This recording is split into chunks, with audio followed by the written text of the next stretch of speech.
नमस्कार मित्रांनो, मनीमेव मराठी चॅनलमध्ये आपणा सर्वांचे स्वागत आहे. तुम्ही इक्विटी म्युच्युअल फंडमध्ये गुंतवणूक करण्याचा विचार करत आहात का? पण हे समजत नाही की इक्विटी म्युच्युअल फंड म्हणजे नक्की काय आहे आणि त्याचे फायदे काय आहेत? तर मग हा व्हिडिओ तुमच्यासाठीच बनवलेला आहे. यापूर्वीसुद्धा याचा भाग आपण बनवलेला आहे, तो सुद्धा पाहून घ्या. आज आपण धनवृद्धीसाठी म्युच्युअल फंड या अरविंद परांजपे यांच्या प्रसिद्ध ग्रंथातील 11व्या प्रकरणाचा आधार घेत इक्विटी म्युच्युअल फंडाचे फायदे आणि त्याचे प्रकार, यातील नफा तोट्याचा हिशोब, मार्केट इंडेक्स आणि गुंतवणुकीच्या संधी याविषयी सविस्तर माहिती घेणार आहोत. आजच्या व्हिडिओत तुम्हाला कोणते मुद्दे लक्षात येतील तर निफ्टी, सेन्सेक्स आणि इंडेक्स फंडचे कार्य कसे चालते, इक्विटी फंडाचे विविध प्रकार जसे की लार्ज कॅप, मिड कॅप आणि स्मॉल कॅप, स्टॉक मार्केट गुंतवणुकीची गुपिते आणि दीर्घकालीन फायदे, तुमचं आर्थिक स्वप्न पूर्ण करण्यासाठी आवश्यक असलेल्या या मार्गदर्शकाची सुरुवात करूया आणि जाणून घेऊया या इक्विटी म्युच्युअल फंड म्हणजे काय आणि तो तुमच्या गुंतवणुकीसाठी कसा उपयुक्त ठरू शकतो. मित्रांनो, आपण जर चॅनेलवर नवीन असाल तर चॅनेलला सबस्क्राईब करायला विसरू नका. सुरुवात करूया. Index fund. सर्वसाधारण इंडेक्स फंड म्हणजे नेमकं काय? निफ्टी आधारित योजना, NSEचा CNX निफ्टी 50 शेअर्स निर्देशांक, सेन्सेक्स योजना, मुंबई शेअर बाजाराचा 30 शेअर्सचा निर्देशांक आणि Nifty junior, CNX 500, CNX dividend opportunity index इत्यादी यावर आधारित योजना. यातील योजनेची निगडीत असलेल्या शेअर बाजाराच्या इंडेक्समध्ये जे शेअर्स ज्या प्रमाणात आहेत तेच शेअर्स आणि त्याच प्रमाणात घेतले जातात. त्यामुळे योजनेतला परतावा हा त्या निर्देशांकाच्या परताव्याच्या एवढाच असतो. फक्त योजनेचा खर्च आणि ट्रॅकिंग एरर म्हणजेच शेअरच्या खरेदी विक्रीची वेळ, संख्या अचूक न जमणे यामुळे थोडासा फरक होऊ शकतो. अशा योजनांचा खर्च इतर इक्विटी योजनांपेक्षा थोडा कमी असतो. काही तज्ज्ञांचे मत तर असे आहे की निर्देशांकापेक्षा अधिक चांगली कामगिरी करणे सक्रिय निधी व्यवस्थापकाला शक्य नसल्याने कमी खर्च असलेले इंडेक्स फंड खरेदी करावेत. पण दीर्घकाळात निर्देशांकापेक्षा अधिक चांगली कामगिरी करणाऱ्या अनेक योजना आहेत, जसे की एक्सचेंज ट्रेडेड फंड म्हणजेच ETF. हे शेअर बाजारात नोंदवलेले म्युच्युअल फंड आहेत. याची सुरुवातीची विक्री म्युच्युअल फंडाकडून होते, पण नंतरची खरेदी विक्री शेअर बाजारात होते. याची अधिक माहिती पुढे आपण ETF या व्हिडिओमध्ये नक्कीच घेणार आहोत. नंतरचा मुद्दा आहे क्षेत्रीय योजना म्हणजेच सेक्टर फंड. या योजनांमध्ये एकाच क्षेत्रातील कंपन्यांचा समावेश असतो. एकाच क्षेत्रात गुंतवणूक असल्याने त्याच क्षेत्राच्या कामगिरीवर संपूर्ण योजनेची भवितव्य अवलंबून असल्याने यातील जोखीम अन्य व्यापक इक्विटी योजनांपेक्षा जास्त असते. सध्या बाजारामध्ये एकाच क्षेत्रात गुंतवणूक असणाऱ्या योजना कोणत्या आहेत तर पहा, ज्या क्षेत्र किंवा सेक्टरशी संबंधित आहेत. बँकिंग, अर्थउद्योग, वित्त सेवा म्हणजेच फायनान्शियल सर्व्हिसेस, पॉवर यामध्ये वीज आणि ऊर्जा, IT सेक्टर म्हणजे माहिती तंत्रज्ञान सेवा, मीडिया अँड एंटरटेनमेंट म्हणजेच TV, वृत्तपत्रे, इंटरनेट, FMCG म्हणजे ग्राहकोपयोगी दैनंदिन वापरातल्या वस्तू, फार्मा म्हणजे औषधाशी संबंधित, एनर्जी म्हणजे तेल, वायू, खनिजे यांच्याशी संबंधित, नॅचरल रिसोर्सेस यामध्ये नैसर्गिक संसाधने. याशिवाय वरील या क्षेत्रातील एकापेक्षा अधिक क्षेत्रे एकत्र करून सुद्धा त्यांची वेगळी योजना तयार केली जाते.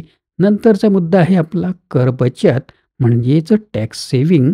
इक्विटी लिंक्ड सेव्हिंग स्कीम म्हणजे ELSS म्हणजे काय ते पाहूया.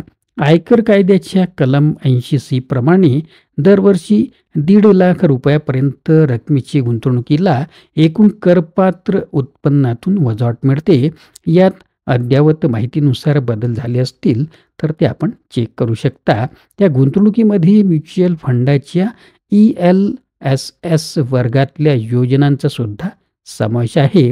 ही एक व्यापक म्हणजेच डायव्हर्सिफाईड योजना असून खुली योजना या प्रकारात आहे.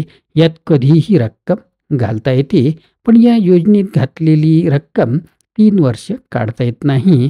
अधिक माहितीसाठी आपण प्राप्तिकर या व्हिडिओशी संबंधित माहिती घेणारच आहोत. नंतरचा मुद्दा आहे आंतरराष्ट्रीय फंड. जसे एकाच देशात असलेल्या शेअर्समधील जोखीम कमी करण्यासाठी भारताच्या बाहेरील देशातल्या चांगल्या कंपन्यांची शेअर्स या योजनेत खरेदी केले जातात. एकाच उद्योगामध्ये असलेल्या व समान गुणधर्म असलेल्या पण वेगळ्या देशात असलेल्या कंपन्यांपैकी काहींचे शेअर्सचे मूल्य तुलनेत कमी असू शकते. जगातले सर्वच शेअर बाजार एकमेकांशी निगडीत असल्यामुळे अनेक प्रसंगी सर्व बाजारात एकाच प्रकारची प्रतिक्रिया दिसून येते. यामध्ये बहुधा फंड ऑफ फंड्स प्रकारातून चालू असलेल्या जागतिक योजनांमध्ये पैसे गुंतवता येतात. आता पाहूया आर्बिट्राज फंड म्हणजे नेमकं काय. भारतीय शेअर बाजारात कॅश सेक्शन म्हणजे शेअरची डिलिव्हरी देऊन जसे व्यवहार होतात तसेच त्या शेअरचे डेरिव्हेटिव्ह म्हणजेच फ्युचर अँड ऑप्शन बाजारातही व्यवहार होतात. एकाच कंपनीच्या शेअरच्या भावात या दोन ठिकाणी फरक असतो. त्या फरकाचा फायदा व्यवहाराची जोखीम कमी करण्याकरता व त्यातून फायदा मिळवण्याकरता फंड मॅनेजर करतो. उदाहरणार्थ जय विजय कंपनीच्या शेअरची कॅश मार्केटमध्ये समजा 200 रुपयांना खरेदी आणि त्याच शेअरच्या फ्युचरची 205 रुपयांना विक्री केली जाते. म्हणजे 5 रुपयांचा शेअर मागे नफा मिळतो व जोखीम राहत नाही, कारण खरेदीपेक्षा विक्रीची किंमत जास्त असते.